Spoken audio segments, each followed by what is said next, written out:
But let me take it across to our charters to get a Chartbusters ideas going. Kunal, you go first.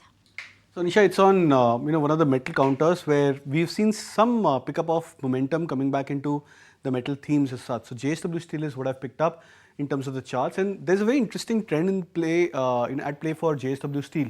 When we look at the charts over the last 4 to 5 months, the stock has gone through a very staggered kind of an uptrend.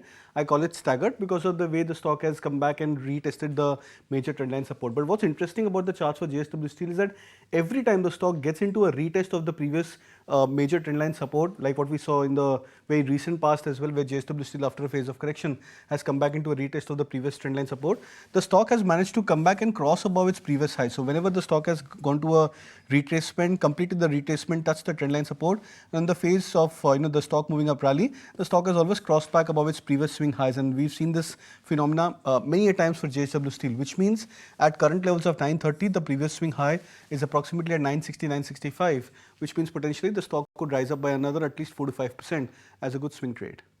Okay, so that's a word coming in on JSW Steel. Nooresh, what's your Chartbuster idea? So that's a chart for M&M Finance. The stock has been sideways for the last 1 year roughly. On the lower end, 250 has been the bottom and 300, 310 has been the top. So classical range bound formation here. The breakout took place yesterday. Volumes are also higher, the highest volume in the last 2-3 months. So the breakout is done. We would expect a retest of the previous highs around that 350 mark. So short-term trade with a stop loss at 305.